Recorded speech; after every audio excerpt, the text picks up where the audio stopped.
Om Sahana Vavatu Sahanau Bhunaktu Sahaviryam Karavavahai Tejasvinavadhitamastu ma vidvishavahai. Om Shanti Shanti Shanti. Om. May Brahman protect us both, the teacher and the disciple. May he nourish us both. May we both work together with great energy. May our studies be vigorous and fruitful. May we not hate or criticize each other. Om, peace, peace, peace. We have come towards the end, almost the end of chapter 3 of the Yoga Sutras of Patanjali. In the last class or last talk with the previous sutras, Patanjali described the various powers that comes to the yogi as a result of concentration, meditation, and absorption or samadhi. Is called, the three together is called samyama. So when you make samyama on different things, aspects, you get different powers. That's all described. And then in the last sutra that we did, Sutra 52, Patanjali gives a warning. He's giving us the warning, don't be tempted by the great honor and respect and welcome shown by the celestials. Those who are the celestials, they are fallen yogis. Those yogis who could not give up attachment and thus strayed away from the path of yoga. Now they are jealous of those who seem to overcome attachment and temptation, so they try to drag them back to ignorance. So the warning, don't be tempted. So how can the yogi avoid that pitfall? The allurements of the celestial beings and the powers? Patanjali says, by knowing good from evil. So Sutra 53 says, Chana tat kramayoho samyamat vivekajam jnanam. By making samyama on a particle of time and its precision and succession comes discrimination. Just as an atom is the minutest particle of matter, kshana, moment, is the smallest unit of time, which cannot be broken up any further. The time taken by an atom in motion to move from one position to the next is a moment. So actually, time is the distance between two different things, two events. The continuous flow of moments which move in succession is known as time. Now, Patanjali says here, the particle of time and its precision and succession. Now, that is the process by which the eternal reality which transcends time is manifested in terms of time. And this is the last veil of ignorance to be removed before the yogi can attain liberation. Now, by making samyama on this one moment, the yogi gets a clear understanding of time. He understands that the present is a single moment because two moments cannot coexist. The moments before and after, that is the past and future, does not exist. The one single moment called the present is the only thing existing. So the yogi gives attention to the moment, not to the movement of moments. He realizes that the entire universe passes through a change in every single moment, and thus understands that the universe is transitory. This understanding is Vivekajam Jnanam, the knowledge born of discrimination. This is not ordinary discrimination that we speak of in the qualities or needed for on the path of spirituality. The first one we say Viveka. But we translate this as discrimination or discernment. But this is not that ordinary discrimination. This is the much higher knowledge. This is the highest kind of knowledge, higher than even omniscience, because omniscience is within that limit, within the realm of time, whereas this knowledge is free from the illusion of time. We can rather say this is the awareness of the ultimate reality. Now, we can apply this to our ordinary life even to a certain extent. Suppose we are miserable. Now, we are all in lockdown till last 2 weeks before. With the COVID, we could not go out.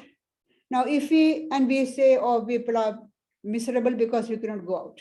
If you observe or examine, go on examining moment by moment on any particular day, we soon find that we were not miserable all the moments. There are many, many moments when we were happy. So this understanding comes when we can stand aside as a witness and let time pass.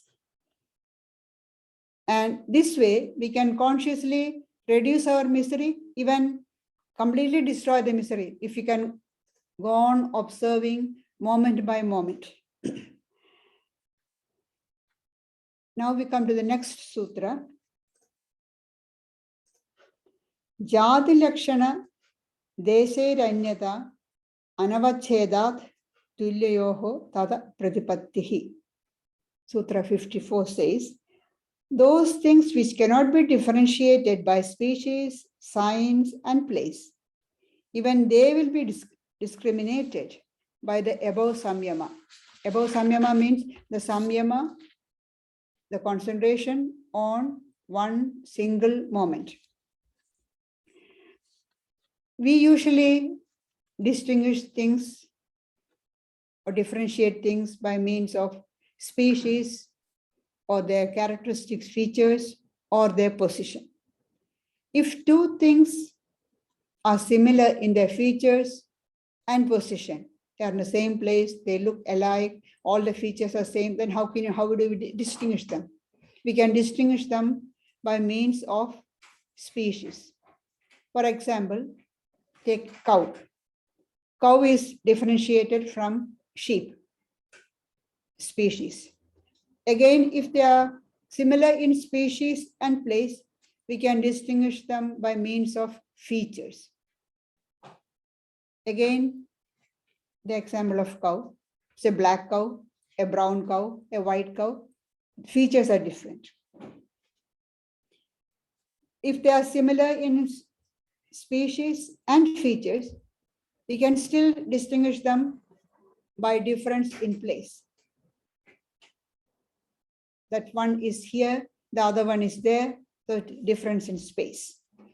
But if, however, the objects are so mixed up that they cannot, species, features, and place cannot help to distinguish them, what are we to do? How do we distinguish them? Patanjali says, the power of discrimination gained by the samyama on one moment enable us to distinguish them. And this power of the difference of moment can be grasped only by the yogi's subtle intellect. What we are talking about is not the ordinary intellect or ordinary understanding. It's very high state of the yogi who has gone beyond the state of samadhi. If two things are exactly similar and occupy the same position, that means they appear and disappear alternately in the same position. So only time factor can help to differentiate them. A time frequency higher than the frequency with which they replace each other in the same position is needed to distinguish between them. We already said in the previous sutra that the frequency with which two things can replace each other is known as the moment. So the yogi who can go beyond the movement of moments, that is a process of time, can distinguish between two such things. And this is possible with the higher knowledge, the Vivekajam Jnana. Here we are not talking about ordinary similarities. We are talking about very subtle similarities which are even beyond the realm of omniscience. Swami Vivekananda explains, the misery that we suffer from comes from ignorance, from non-discrimination between the real and the unreal. We all take the bad for the good, the dream for reality. Soul is the only reality, and we think we are all bodies. So Swamiji is actually saying what we really see this world, our body, is all dream. Soul is the only reality. There is the ancient Chinese sage called Chuang-Tzu. Chuang-Tzu says that he dreamt that he was a butterfly. Now, when he woke up, he has got this doubt. Was a human being dreamt that he was a butterfly? Or now a butterfly is dreaming that he's a human being? Which is the dream? Which is the a waking state? Because this whole existence is just a dream. There was a 4th century BC Greek philosopher by name Diogenes. He used to say that life is a dream. Some young men got fed up with hearing all the time saying life is a dream, life is not real. So one day they took him by his legs and dragged him along the cobbled streets. And after some time asked, how do you feel? Do you still think that life is a dream? He said, yes, a painful dream, that's all. Swamiji continues, this non-discrimination is the cause of misery. It is caused by ignorance. When discrimination comes, it brings strength, and then alone can we avoid all these various ideas of body, heavens, and gods. This discrimination, this higher intelligence, Vivekajam Jnanam, enables the yogi to distinguish between everything in the universe, that is everything in the realm of Prakriti and Purusha, the two entities, Purusha and Prakriti. This higher intelligence enables the yogi to distinguish between Purusha and Prakriti, Purusha, the supreme soul. Swamiji says, the highest philosophy of the yogi is based upon this fact, that Purusha is pure and perfect and is the only symbol that exists in this universe. Symbol within inverted commas, he says. What a symbol means? Symbol means pure, unmixed with anything. Swamiji continues, the body and the mind are compounds, and yet we are ever identifying ourselves with them. We, the real I, is not the body or the mind. When I say I, usually I refer to this body, mind, the psychophysical organism. So that's why that's compound. It's not a simple, that's not simple, that's compound. The real me, the self, is untouched by the body and the mind. Again, time and space is also compound. So Swamiji continues, when this power of discrimination has been attained, man sees that everything in this world, mental and physical, is a compound, and as such cannot be the purusha. The purusha is the only simple thing. Everything else is compound. Making samyama on the preceding and succeeding moments, as we said earlier, the yogi understands that time factor is a process. The universe, everything in Prakriti is constantly changing. So it is transitory. He realizes that he is the witness, the observer.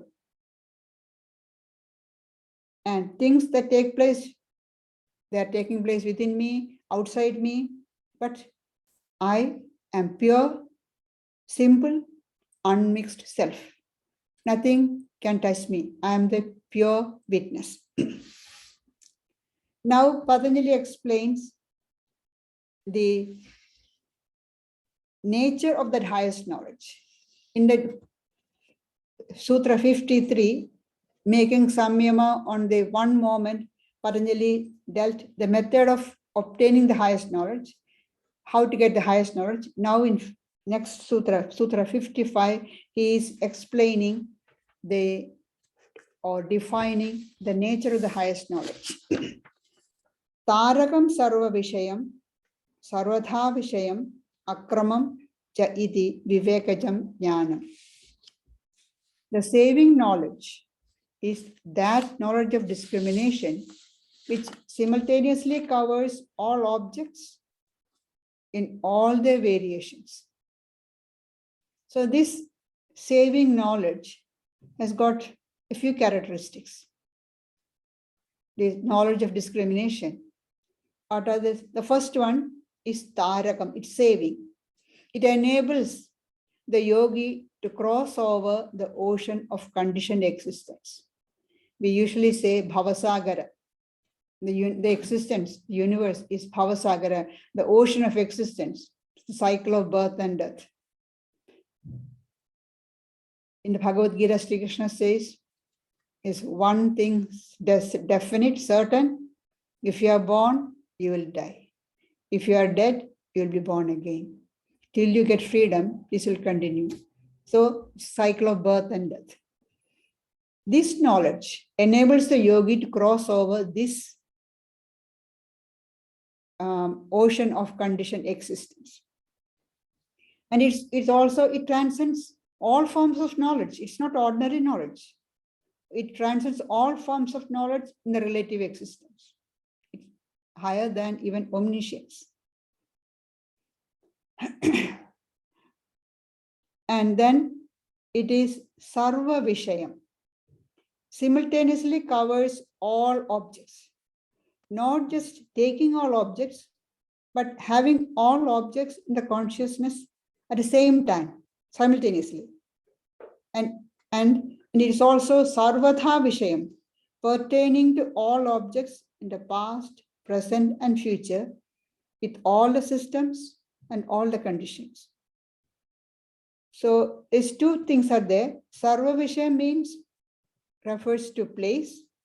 All objects are in the same, it continuously at the same time. And sarvatha vishayam, in all conditions, all systems. So that refers to time.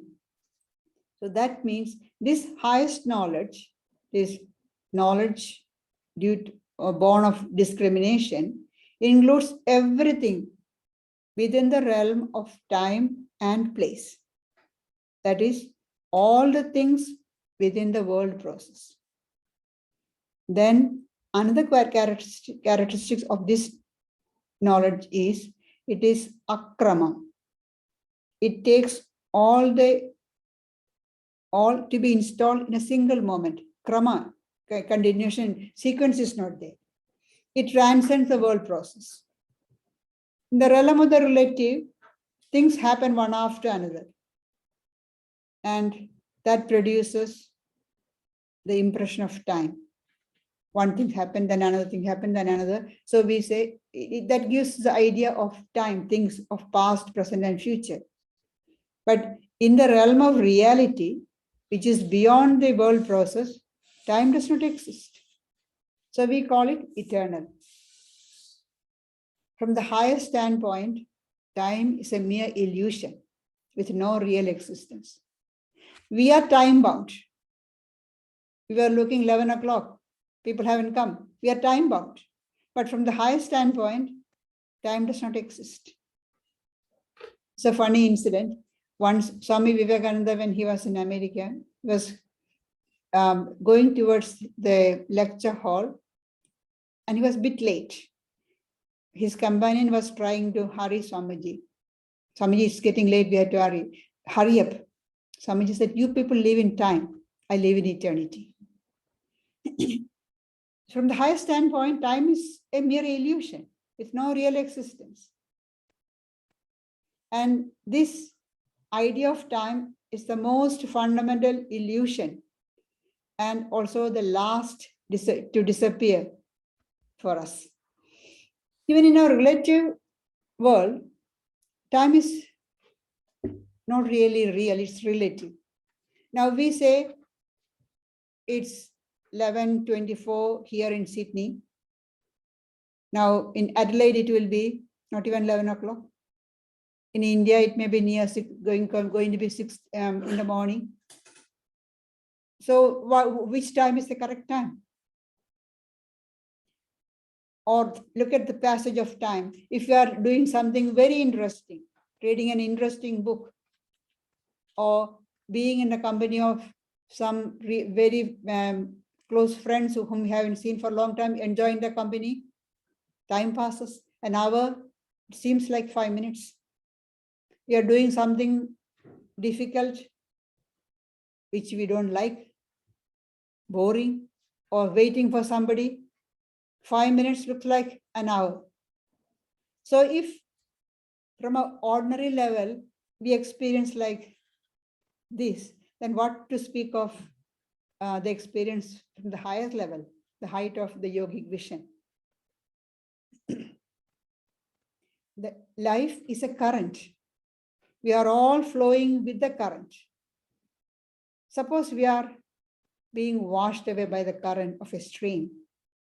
We go helplessly, we have no control. We do not properly, we cannot see properly where the current is taking us, how the current is going. But if by chance we get to the shore, then we can observe the whole current, the whole stream to great distance.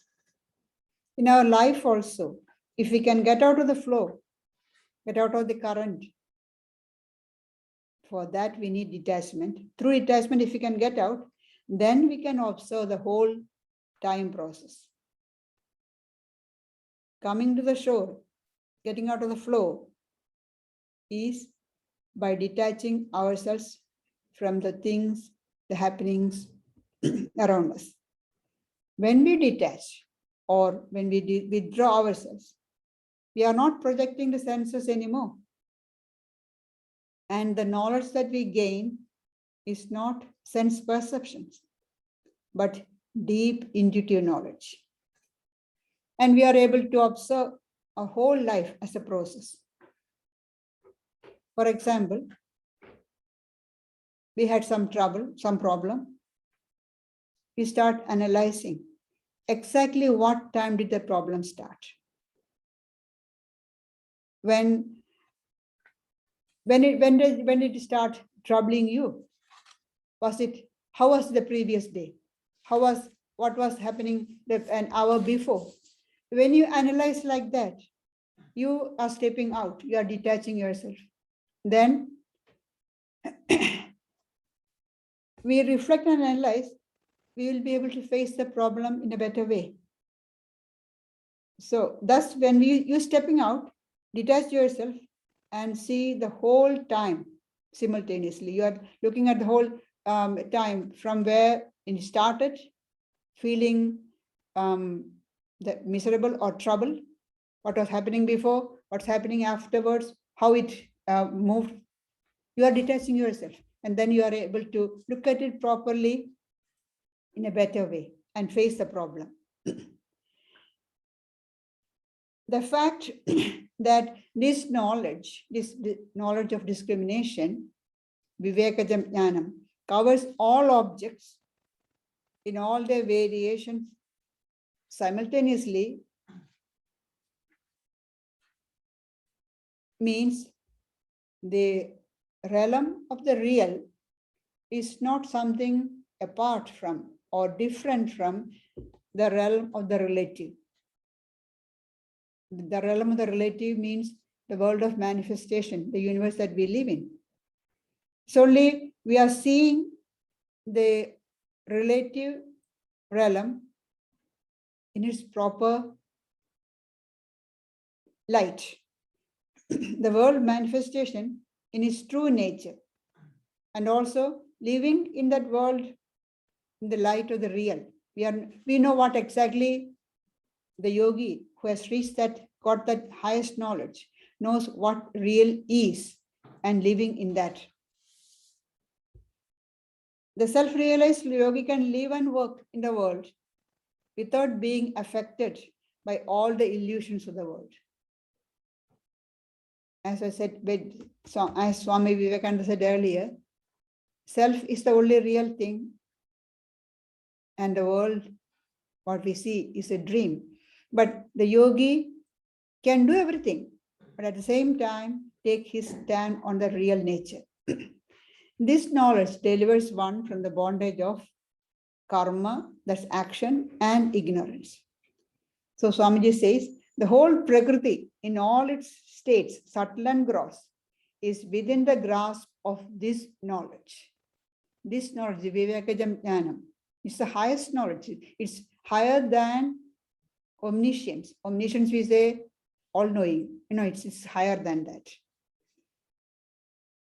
Now, a person who has attained this knowledge, this higher knowledge, would not say, oh, the world is like that. Why should we bother about that? That is uncaring attitude, not taking in responsibility. No. The yogi who has attained that does not turn the back to the world and does not say the world is unreal, I don't care. Let it happen, whatever happened. The world is the curly tail of the dog, nothing can be done to it. No. He does whatever is in his power to help them out of misery and ignorance and suffering. It's a misconception of worldly minded people that spiritually minded people are selfish. They say, oh, spiritually minded people, what do? They don't care for the world. They don't care for the suffering of the humanity. They care only for their own salvation, freedom. Because they don't understand.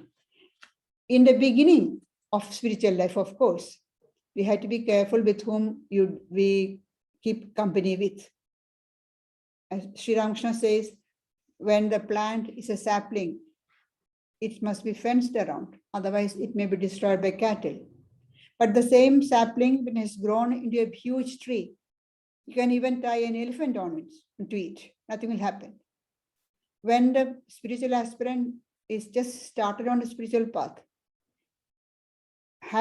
he or she has to be extremely careful, because bad company can drag the person down. But once you're advanced, realized soul, or even a highly advanced soul, does not have, don't have to be so fearful. You can stretch a helping hand to others, can pull them up. A small twig flowing in the current in a stream will be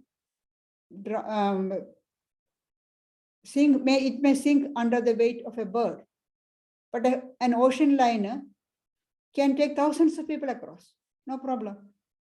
These highly evolved souls or realized souls are like ocean liners. A spiritual aspirant who has just started on a spiritual path, it's like a small twig. A bird can sing it. Swami Vivekananda used to say that as a young man, as Narendra, he used to avoid walking on the side of the street where there's a theater. He crossed the road and walked on the opposite side. But in his later years, when he was talking about saying this, he said, now I have reached a stage where I can live in the same house with prostitutes. No problem. They see the same self in all, does not see any difference. So they feel only compassion and sympathy. And they're always ready to help. There's a very moving incident in the life of Swamiji. Swamiji had, on his second visit to the West, just before he returned to India, he and a few companions, Madame Calvé, Miss MacLeod, and a few others were traveling through Egypt. One day, while they're in Cairo, suddenly they found themselves in a very unhealthy, unsavory street, what we call a red light area. And there were women sitting in front of the house on the steps, laughing and joking or calling out to people. And the companions tried to hurry Swamiji away from that. But there's one particularly loud group of women sitting there in front of a house. Swamiji got away from the group and walked towards them, and looking at them said, poor children, poor creatures. They have put their divinity in their beauty. Look at them now. And he began to weep. The women became suddenly silent. They realized this is a man of God. So one of them bent forward, kissed the hem of his coat, and said in broken Spanish, man of God, man of God. That is the state of a realized soul. They don't turn away from this world. They try to help to pull people up. That's why they are called saviors. They are world saviors. They don't turn against. But ordinary people, the beginners, they have to be careful. If you had just started on your spiritual path and you try to pull another person up, you haven't got any strength. You will be pulled down. You will be sucked into the whirlpool. First, gain strength, then you can pull up others. There's a Sanskrit prayer which says, Durjana sajjano bhuyat, sajjana shantimapniyat, shando muchyad bandhebhyo, muktaschanyan vimochayat. May the wicked become virtuous. May the virtuous attain tranquility. May the tranquil be free from bonds. May the freed make others free. You can make another person free only if you are free. First, you have to be free. Only then you can pull another person up. That these great souls who have realized, liberated, they pull up other people. Now, what is this liberation? That we come to the next sutra, Sutra 56.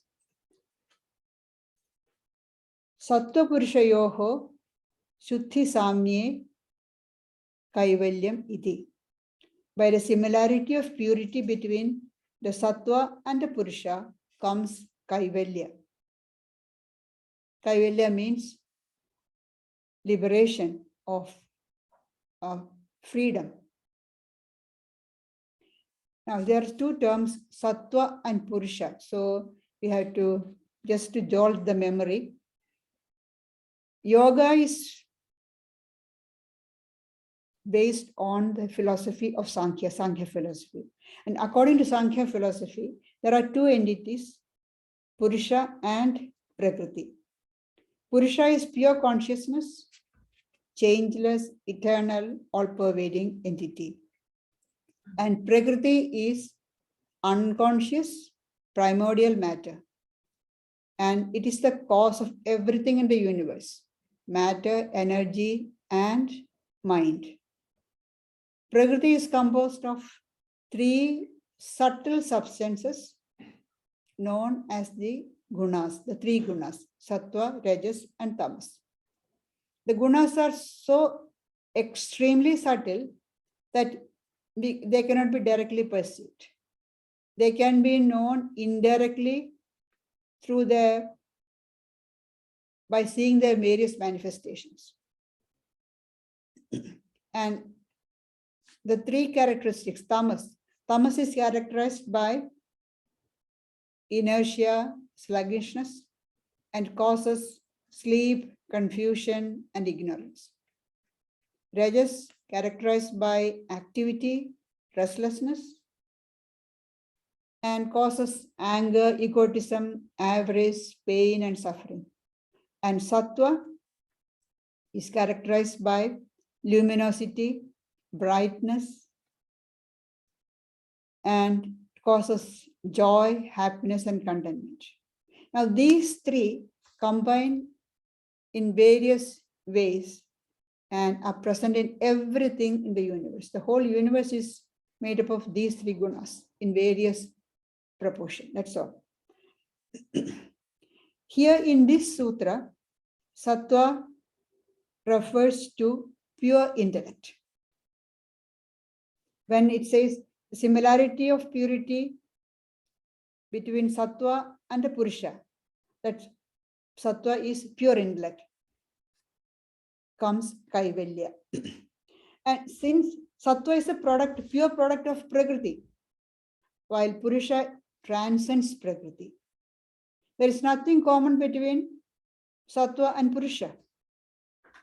Thus, though separate, it is the presence of purusha that stimulates the awareness through the pure buddhi. If the purusha is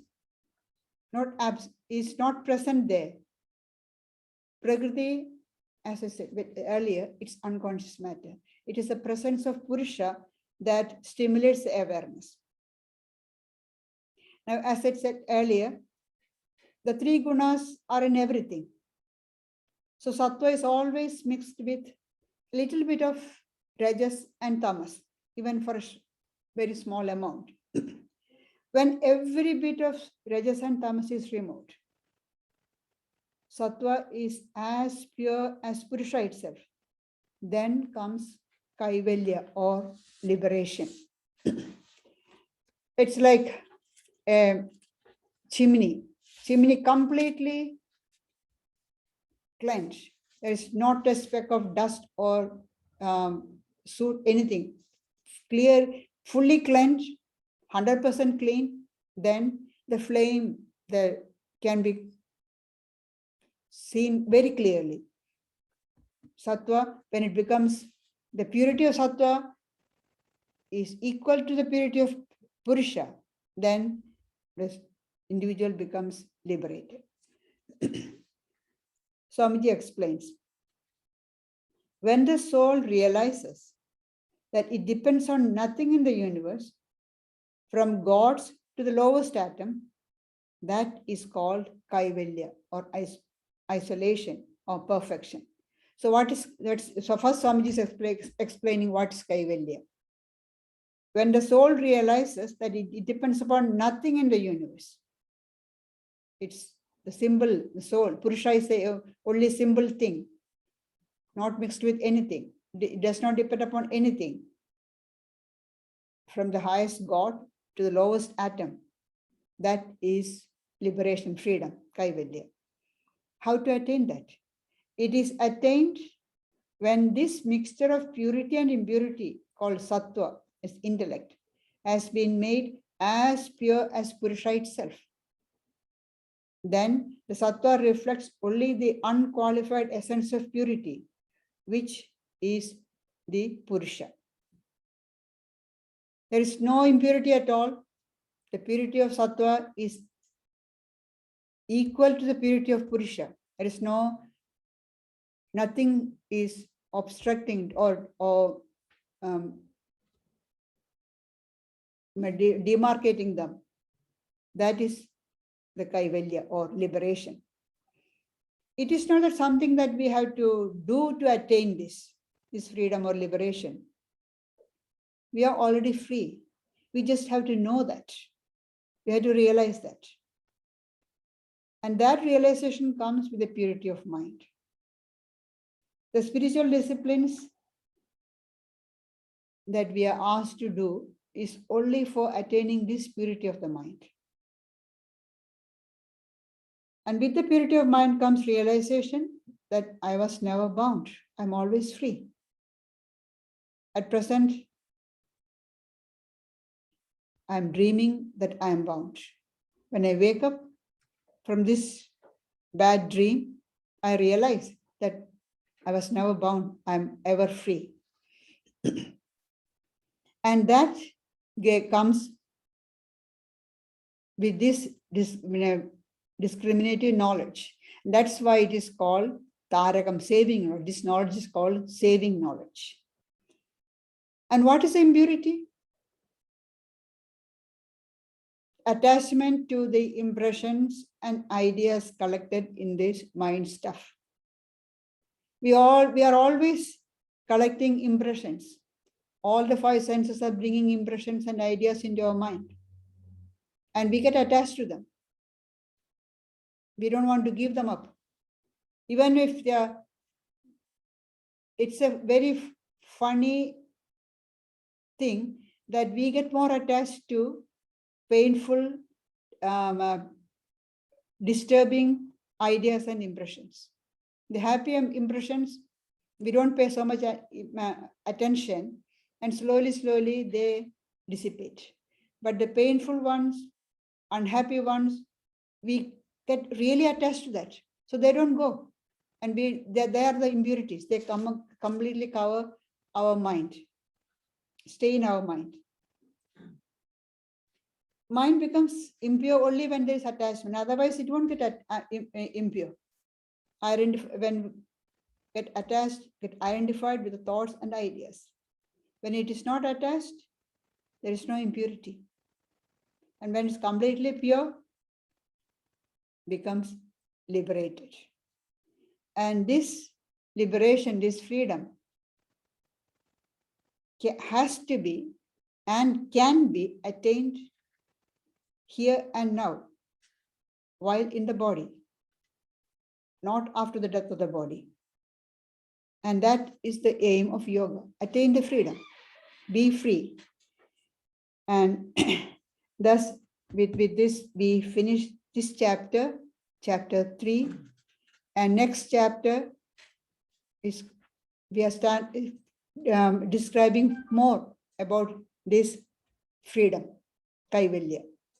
Thank you.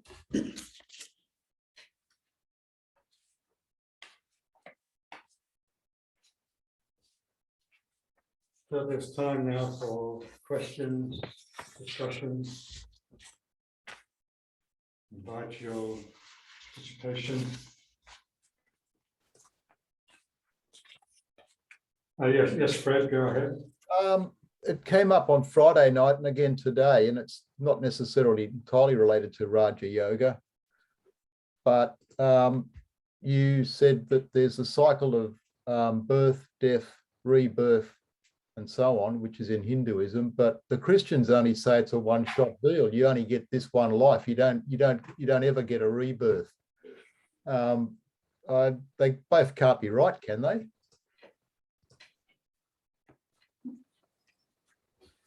Well, this is, I cannot say. I know which one I prefer. That's not the point. I'm just sort of trying to reconcile why I have heard that and the Christians had this idea of reincarnation earlier, but then the church decided to ditch that idea. Oh, okay. because people were becoming too worldly and indulgent, because this next chance is there, another life is there to work for the freedom. Why bother? Let's enjoy this life. It became too much, so they removed that idea. Oh, okay. All right, and that's one of the reasons why you and Sridhara Pranaji both exhort us to make the most of this physical life as well to achieve liberation, not sort of be lazy and leave it till next time. Try and do it now. Is that right? Yes, because we have got this chance. Why do we have to go through the suffering again in another life? Why don't you try to get out in this time itself when we have got a chance? Yep. Okay. So in that way, they're not that dissimilar. No. Okay. All right. That answers the question. Thanks. Yes, Stafford. Go ahead, Stafford. Hang on. Unmute. Yes. Okay. Pravrajika, when you were talking earlier, you were saying omniscience. Is that right? Yes. And it's the capacity to know everything in a monotheistic religion, such as Sikhism and some Abrahamic religions as well. That's what we're talking about. Is it spelt omniscient or omniscience? Yes. Okay, I just wanted to understand that. But the knowledge that we spoke about today, the knowledge, what is translated as knowledge born of discrimination, that is greater than, higher than omniscience. Because omniscience, what we ordinarily speak of, is within the realm of time, whereas this is beyond the realm of time. Okay. It is real. That's why I said we can rather say it is the awareness of the reality. It's a very high level. Yes. And it's available to us if we clear our minds and Yes. Thank you.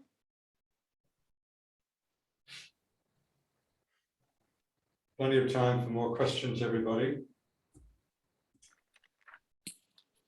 I'll jump in. I've got one. Just a moment. I want to go back to. I just love in the first verse. I was quite taken with the Swami's from the Swami's commentary, how you don't identify with the miserable event in time, and the way you kind of try and segment it off. So you think about immediately before that miserable moment or that miserable time in your life. Think about before then, where things were better, and afterwards when things settled down. Yeah. And a way of kind of diverting yourself away from always going back to that miserable moment. And so you don't lose perspective. I guess for most of us, a large part of our life isn't miserable. It's a given that a certain amount of it is going to be miserable. But we tend to focus on the negative. Yes. Yeah. We always the miserable stands out. And you can blow that up, as you say, and forget about That's right. The good things, the happy thing in memories, they're right at the back of the mind. We keep store at the back of the mind. But the disturbing memories, sad memories, miserable ones, we project again and again. And the more we think about it, they become stronger, powerful, and the mustard seed side become mountain. Yeah. But that can also depend on the type of person that they may do that, or they may, if anything, dismiss and be able to get over it and get go over forward. it and move forward. So that can come down to the type of personality and disposition. We have the sunny outlook on life person. Yeah. They'll have their share of afflictions and problems. Yes. But they by nature will choose to always That emphasize the positive. depends upon how much they have evolved. Yeah, It depends upon each person's how evolved you are. but also you don't want to be someone who sticks your head in the sand No, and this isn't happening, you know, when it is. that if you are trying to avoid the problem, saying that it's not happening, after some time there will be a reaction. The whole thing will blow out. For the time being, you can say, "Oh, it's not there." Just ignore or avoid acknowledging it, but it will come to you, and then it will be within inside. It will be eating away. Rather face it and try to solve it. You've got another question, Fred, and Stafford? Yeah, I was just a point on that, on those sort of the positive moment or the happy moment. I did some life coaching, for want of a better word. And one of the things the person suggested was that when there's a particular moment where you feel really good, like it can be just this moment, you actually make a sort of like a physical gesture which captures that moment, and it'll kind of lock it in, so that if you're in one of those miserable moments, you then might remind yourself that, oh, hang on a minute, there's that happy moment that I had, and you just go back to that and think of that happy moment. And that's one of the ways of getting out of being miserable. So you're actually kind of like storing the good ones when they occur, and sort of giving them a little tag. Yeah, the good ones are stored also, but the thing is that we usually don't pay attention to the good impressions. Yeah. So the And idea, what your that person told is exactly what the Patanjali says here. Concentrate on that one moment. Yeah. Yes, it was quite interesting that when I was doing that coaching, he was very keen on me doing Vedanta. So is another way to overcome the misery to meditate? Well, don't they? I mean, when you're very depressed, they say, don't meditate because your mind, if your mind's disturbed, then the meditation is a type of concentration that's going to build up whatever it is. But I mean that's obviously you've got to be a little bit settled, don't you? You shouldn't be trying to meditate in the middle of a very when you are really disturbed, episode. meditation is not this thing. At that time, you can have prayers, reading some books, divert the attention from the misery to something positive. Then when the mind is a little bit settled, then bring it back to try meditation. You go for a ride on your bicycle. Or a swim, an ocean swim. Or work in the garden. There's many ways out there. Stafford can imagine himself sort of sailing the boat with a fabulous tailwind and that sort of, hurtling him along at about 6 or 7 knots. Yes. That'd work for.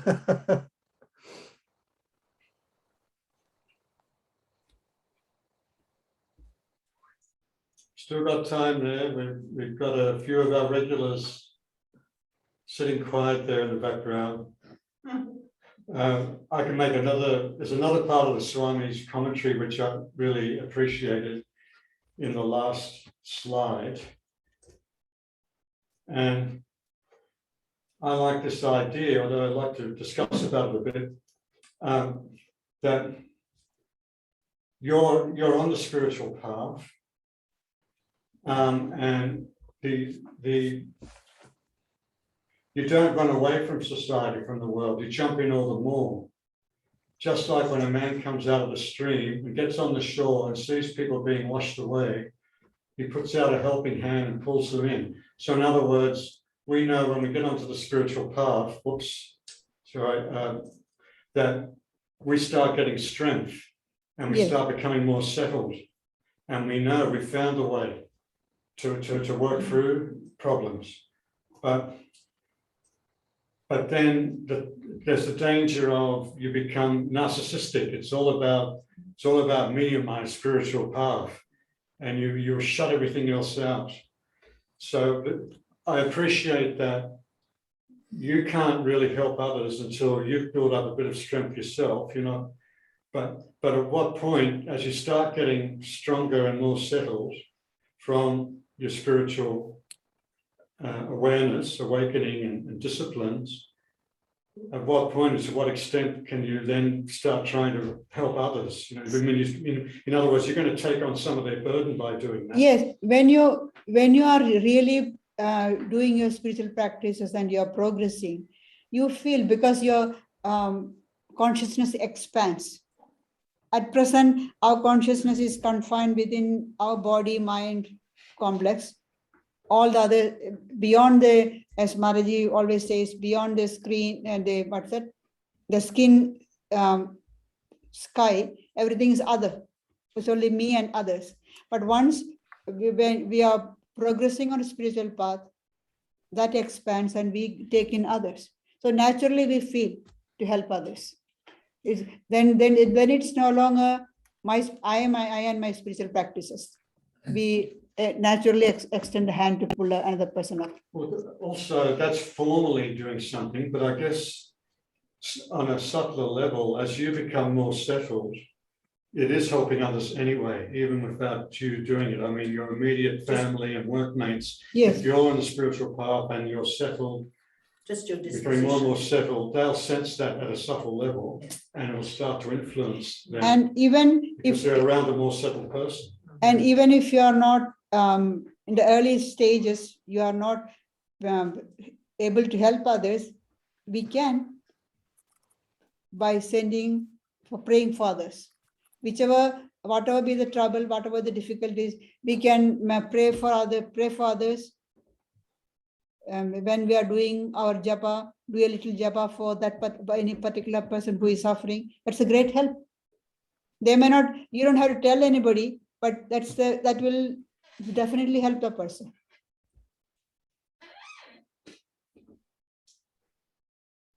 All right, still a bit of time there, everybody. There's an analogy there with that. If you've come to the shore and you see others still being swept along in the current, and if you're not strong enough, it doesn't make any sense then to try and jump in and help them, because you'll just be going along with them struggling. So Yeah. you need to know your limitations, and it doesn't mean to say you don't do anything. You can call attention to maybe get others to help if you take the analogy far enough. Yes, that is calling others to help. That is how you are doing. You are praying for them, doing japa, do some japa for that person. That is, you're calling to help God, asking God's help to help them. Yep. Okay. Only when we are strong ourselves, then we can directly help them. Yeah. There's an analogy there with one of the famous psychologists, psychoanalysts, whose name I forget, and he said the struggle was to help the other person without imprinting any of their own values that they hold onto that person.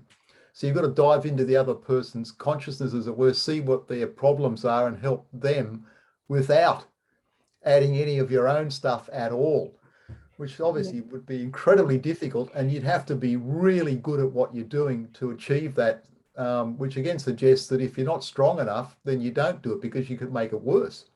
Yes. In the Gita, Sri Krishna says, the wise should not unsettle the ignorant. You put in your ideas, they have got some ideas and some difficulties, and your ideas may not be resonating with them. Yeah. Then it will be more problem for them. Yeah. So just pray for them and do japa would be the most helpful and least damaging, if you're not, unless you're really strong and adept.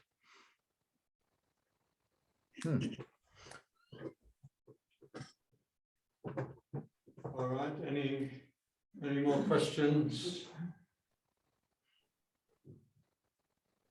So I might go to announcements. Thank you. Thank you.